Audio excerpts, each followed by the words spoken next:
J'ai fait la connaissance de deux Ivoiriens lors de la visite de l'usine Nestlé en Suisse avec certains collègues il y a de cela une semaine déjà.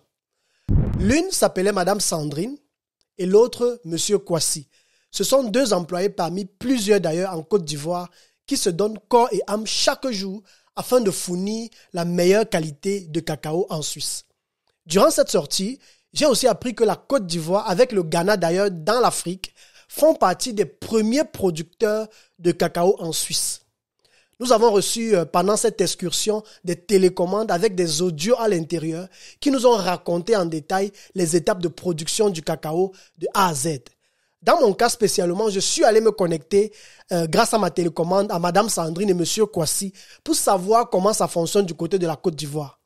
J'ai pris le temps de faire quelques recherches sur la production de cacao en Côte d'Ivoire en allant vers l'exportation en Suisse.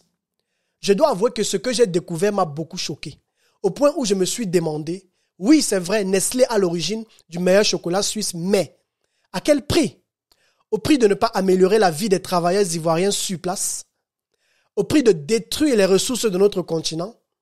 Au prix de créer la déforestation de la nature? Pour moi, il y a clairement des choses qui doivent changer. Et je suis de l'avis que la diaspora devrait davantage s'impliquer dans ce processus. Mais laisse-moi t'expliquer tout cela après le générique en détail. Et d'ailleurs, reste jusqu'à la fin parce que tu vas apprendre beaucoup de choses. C'est parti.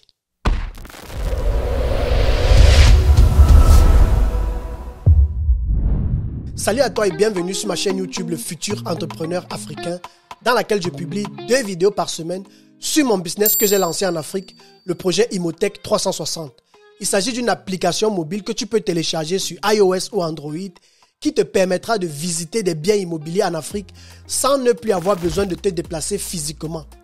Mon objectif quand je lançais ce projet en 2018 était de non seulement permettre à la diaspora de gagner en temps dans la recherche d'un logement en Afrique, mais surtout d'offrir un maximum de transparence dans la visite d'un bien immobilier afin de leur faciliter la prise de décision finale avant de contacter le propriétaire. D'un autre côté, c'est aussi un moyen rapide pour permettre aux propriétaires de biens immobiliers en Afrique de trouver des clients plus vite grâce à notre solution innovante et de gagner naturellement plus d'argent.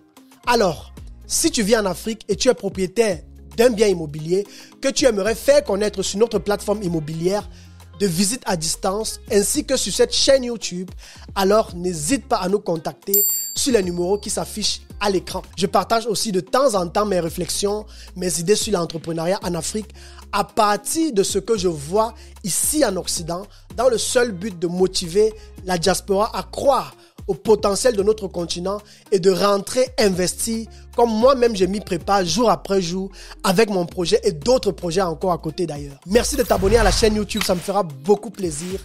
Et surtout, n'oublie pas d'activer la cloche de notification avec laquelle tu ne rateras aucun de mes contenus qui sortent chaque semaine. Allez, let's go pour la vidéo, c'est parti.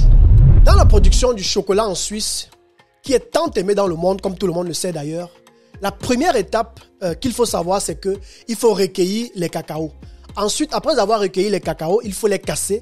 Après les avoir cassés, les fournisseurs de cacao tels que la Côte d'Ivoire par exemple vont retirer les fèves de cacao pour les sécher et les fermenter par la suite avant de les livrer en Suisse ou bien dans le monde entier. Ce qu'il faut savoir, c'est que dans toute la Côte d'Ivoire, il y a plus de 1 million de producteurs de cacao et sa production a considérablement augmenté, notamment dans les années 2013 jusqu'en 2019.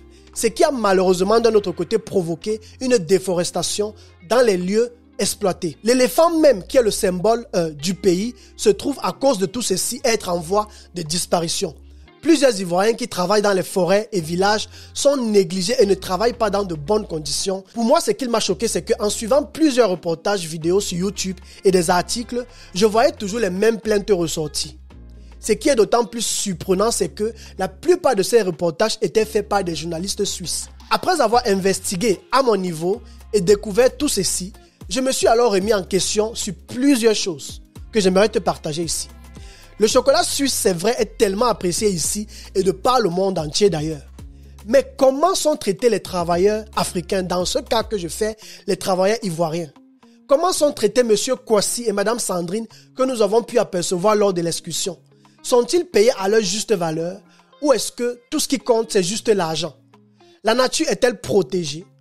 Les Ivoiriens sont-ils au courant de leur pouvoir de production sur le cacao et de l'impact qu'ils ont même d'ailleurs sur le chocolat suisse? Si la Côte d'Ivoire, les amis, décide aujourd'hui de ne plus livrer le cacao en Suisse, alors cela aura un énorme impact sur le chocolat suisse en fait. Pour moi, il est clair que l'Afrique doit commencer petit à petit à savoir jouer sur son pouvoir en ressources pour apprendre à fixer ses conditions afin que ceux qui travaillent sur place travaillent dans les meilleures conditions que possible. Je ne suis pas contre l'exportation des ressources, mais l'Afrique doit protéger ses forêts. Car si nous décidons de tout vendre à tout prix, nous ne sommes pas en train d'aider les autres, mais tout au contraire, nous sommes en train de détruire nos richesses.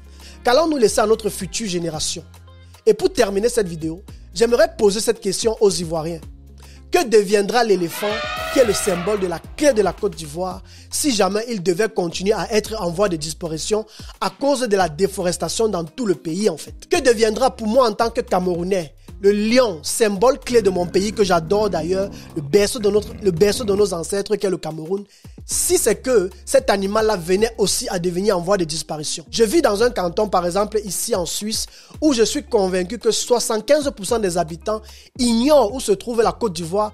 Pourtant, ils consomment un chocolat qui, à la base, est produit en Afrique et par la main des Africains. Nous sommes en train de détruire notre continent à petit feu, les amis.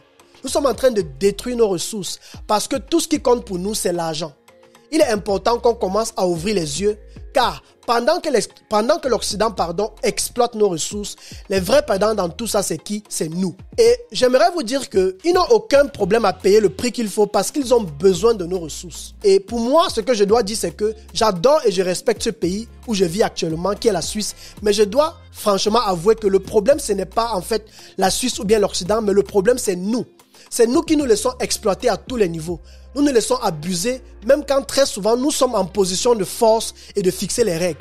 Je ne suis pas un politicien, attention, je ne le serai jamais d'ailleurs, mais le minimum que je puisse faire en tant que membre de la diaspora, c'est de créer régulièrement beaucoup de contenus vidéo éducatifs pour vous partager ce que je vois ici, ainsi que ma pensée sur la chose, non pas en tant que Camerounais d'origine, mais en tant qu'Africain d'abord, qui se souhaite voir son continent s'imposer aussi dans le monde, mais naturellement aussi se faire respecter. En conclusion, pour terminer cette vidéo, mon message à l'Afrique, à nos gouvernements, à nos dirigeants, est simplement, s'il vous plaît, je vous supplie, luttons pour protéger nos ressources, luttons pour apprendre à fixer nos règles, surtout quand nous savons que nous avons le pouvoir de production. Demain, par exemple, ceux de la diaspora qui termineront leur vie ici à l'étranger auront besoin de raconter leur histoire à leurs enfants, leur raconter d'où ils viennent, leurs racines, les richesses de notre continent.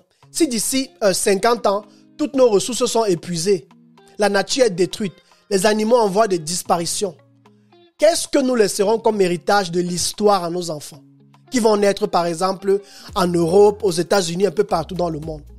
Qu'est-ce que nous leur répondrons quand ils nous diront « Papa, maman, d'où viens-tu? Raconte-moi un peu ton histoire. Parle-moi de l'Afrique. » J'aimerais vous laisser, pendant que cette vidéo se termine, réfléchir à cette question et franchement ouvrir les yeux parce que il est temps que nous puissions ouvrir les yeux et que nous puissions effectivement nous donner à ce que notre continent reprenne de la valeur. Merci d'avoir suivi cette vidéo et merci aussi surtout de t'abonner à la chaîne. On se dit à très bientôt pour une nouvelle vidéo de la semaine. Ciao, ciao.